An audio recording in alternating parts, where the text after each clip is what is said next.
நற்செய்தி வாசகம். லூக்கா எழுதிய நற்செய்தி 1ஆம் அதிகாரம். ஆண்டவரின் உயிருள்ள வார்த்தைகள் 39 56 முடிய. அதன் பின் மரியா புறப்பட்டு யூதேயா மலைநாட்டில் உள்ள ஒரு ஊருக்கு விரைந்து சென்றார். அவர் செக்கரியாவின் வீட்டை அடைந்து எலிசபெத்தை வாழ்த்தினார். மரியாவின் வாழ்த்தை எலிசபெத் கேட்டபொழுது அவர் வயிற்றில் இருந்த குழந்தை மகிழ்ச்சியால் துள்ளிற்று. எலிசபெத் தூய ஆவியால் முற்றிலும் ஆட்கொள்ளப்பட்டார். அப்போது அவர் உரத்த குரலில், பெண்களுக்குள் நீர் ஆசி பெற்றவர், வயிற்றில் வளரும் குழந்தையும் ஆசி பெற்றது.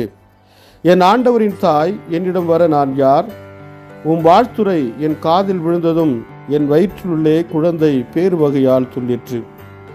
ஆண்டவர் உமக்கு சொன்னவை நிறைவேறும் என்று நம்பிய நீர் பேறு பெற்றவர் என்றார். அதை கேட்ட மரியா பின்வருமாறு கூறினார்: ஆண்டவரை எனது உள்ளம் போற்றி பெருமைப்படுத்துகின்றது. என் மீட்பராம் கடவுளை நினைத்து எனது மனம் பேறு வகை கொள்ளுகின்றன.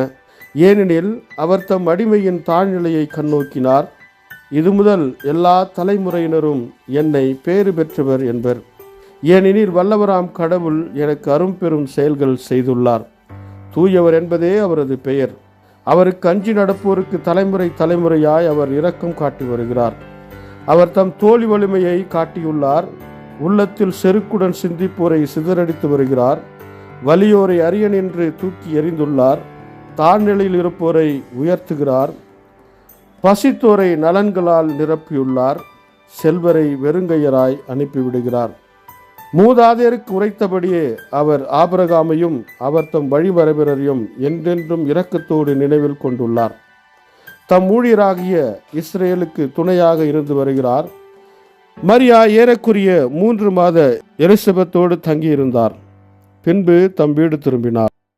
இது வாழ்வு தரும் கிறிஸ்துவின் நற்செய்தி. கிறிஸ்துவே உமக்கு புகழ்.